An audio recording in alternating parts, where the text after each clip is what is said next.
राज्य के स्वास्थ्य मंत्री मंगल पांडे ने कहा है कि राज्य सरकार कोरोना के ओमिक्रॉन वेरिएंट को लेकर सतर्क है और यह प्रयास कर रही है कि राज्य में इस वेरिएंट का कोई भी मरीज प्रवेश ना करे।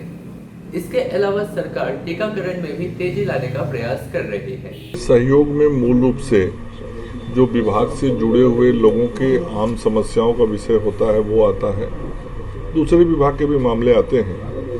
आज आरा से, किशनगंज से, समस्तीपुर से, ऐसे कई जिले से लोगों के मामले ध्यान में आए हैं और लोगों ने अस्पताल के संदर्भ में बातें कहीं स्वास्थ्य सुविधाओं को और बेहतर करने के संदर्भ में सुझाव दिए।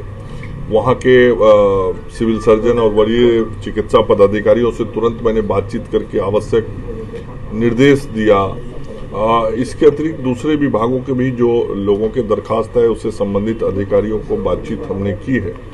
कुल मिला के हम लोगों का ये प्रयास होता है कि इस सहयोग कार्यक्रम के माध्यम से आम लोगों की कठिनाइयों को हम प्रत्यक्ष रूप से दूर करें और संबंधित अधिकारियों के ध्यान में, संज्ञान में विषयों को ला दें ताकि आम आदमी जो है उसके समस्या का निराकरण हो सके। और आज ऐसे ही कई मामले आए जिसका निराकरण यहाँ से किया गया है और कुछ विभाग से संबंधित विषय थे जिनका निराकरण विभागीय स्तर पे किया जाना है तो वो विभागीय स्तर पे किया जाएगा। उसका आवेदन मैंने लेकर रख लिया है। तो इस तरह के सारे आज मामले आए।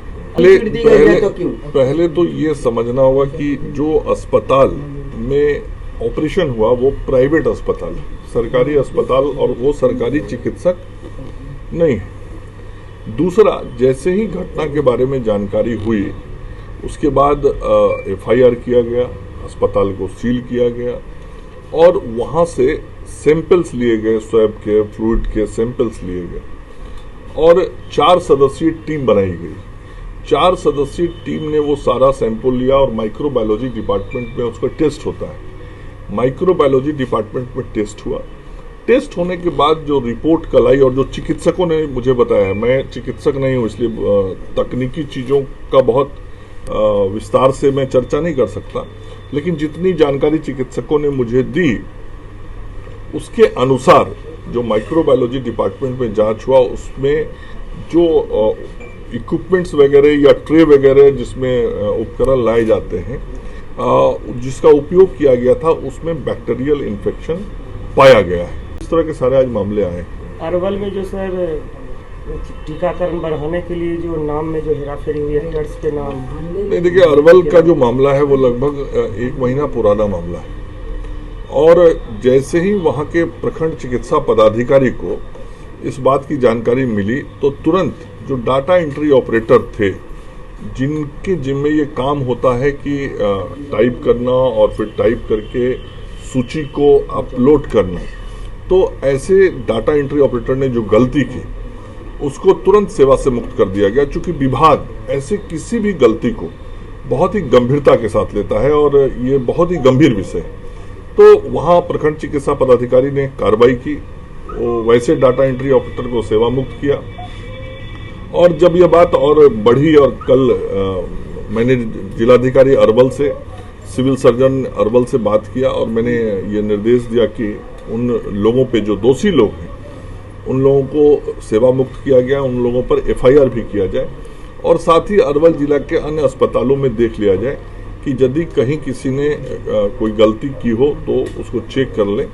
और जिलाधिकारी और सिविल सर्जन इस बात को भी देखें कि डाटा एंट्री ऑपरेटर और चिकित्सा पदाधिकारी के बीच में जो हॉस्पिटल मैनेजर होते हैं उनके स्तर पर भी क्या चूक हुई है, यदि हुई होगी तो उन पर भी कार्रवाई होगी। देखिए, बूस्टर डोज के बारे में अभी तक भारत सरकार के स्वास्थ्य मंत्रालय या ICMR से कोई जानकारी नहीं दी गई है।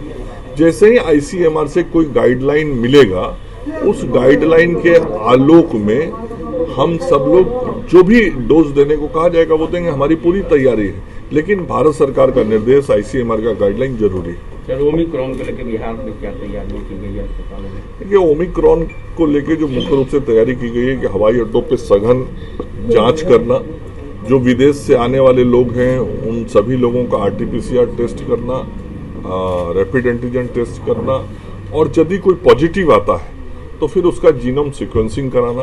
और जीनोम सीक्वेंसिंग का लैब भी बिहार में शुरू हो गया है, जो देश के कुछ ही राज्यों में है। और इन सारे चीज़ों के बाद यदि पॉजिटिव आएगा तो फिर उसका ट्रीटमेंट करना। तो इन सारे पहलुओं की पूरी तैयारी की गई। सर, ओमिक्रॉन को लेकर के लोगों में डर है कि डबल वैक्सीन लेने के बाद भी अगर ओमिक्रॉन हो जाता है तो क्या ऐसा पॉसिबिलिटी है? देखिए, जैसा चिकित्सकों का कहना, मैं चिकित्सक नहीं हूँ, लेकिन जैसा चिकित्सकों का कहना है और जो चिकित्सा क्षेत्र के विशेषज्ञ है, जिसको हम साइंटिस्ट कह सकते हैं हेल्थ सेक्टर के, वैसे लोगों का कहना है कि दोनों डोज लेने पे खतरा कम हो जाता है। तो सबसे पहले तो आप लोगों के माध्यम से मेरा राज्य की जनता से यह आग्रह है कि फर्स्ट डोज सब लें, और जिनके सेकेंड डोज का समय आ गया है वो जाके सेकेंड डोज लेना ना भूलें। ऐसा जो काम करने वाले लोग होते हैं वो पैरामेडिक स्टाफ्स होते हैं, जो सपोर्टिंग स्टाफ्स होते हैं, उनके स्तर पर ये गलती हुई है। तो इसके आधार पे आगे की जो कार्रवाई होनी होगी कानूनी रूप से, वो सारी चीजें उसी के आधार पर मैंने क्लीन चिट मिला है कुछ डॉक्टर। जो रिपोर्ट होगा कि जो माइक्रोबायोलॉजी डिपार्टमेंट का रिपोर्ट होगा वही रिपोर्ट ना आधार होगा किसी भी आगे की कार्रवाई के लिए। एक डॉक्टर 65 लोगों का ऑपरेशन किया है। मेडिकल काउंसिल ऑफ इंडिया सारे नियम में मंत्री जी मात्र एक डॉक्टर 25 लोगों का ऑपरेशन कर सकते हैं, तो फिर 65 क्यों हुए?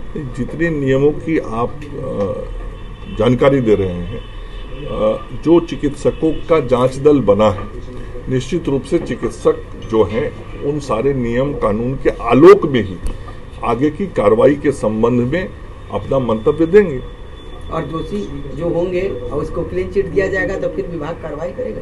तो फिर आप समझने की कोशिश कीजिए कि माइक्रोबायोलॉजी डिपार्टमेंट में वहाँ के सैंपल्स गए, तो जो उस लेबोरेटरी से जांच रिपोर्ट आएगा उसी के आधार पर ना आगे कार्रवाई होगी, वो होगा। और जो डॉक्टर 25 से ज्यादा जो ऑपरेशन कर दिए, जो भी नियम है उस नियम के तहत जो दोषी होगा वो नहीं बचेगा। अगर आपने अभी तक हमारे चैनल को सब्सक्राइब नहीं किया है तो तमाम और बड़ी खबरों के लिए हमारे चैनल को सब्सक्राइब करें और देखते रहें आंखें न्यूज़ 24, नजर हर खबर पर। क्या आप पत्रकारिता के क्षेत्र में अपना कैरियर बनाना चाहते हैं? तो आज ही royal Ashoka institute of mass communication and journalism में अपनी जगह सुनिश्चित करें। आर्यभट्ट ज्ञान विश्वविद्यालय पटना से मान्यता प्राप्त 100% प्लेसमेंट के साथ royal Ashoka institute of mass communication and journalism, नामांकन जारी है। हमारा पता है DS/16 गायत्री मंदिर के समीप, कंकड़ बाग, पटना 8,20,000। आप हमें संपर्क भी कर सकते हैं। हमारा मोबाइल नंबर है 9955456126।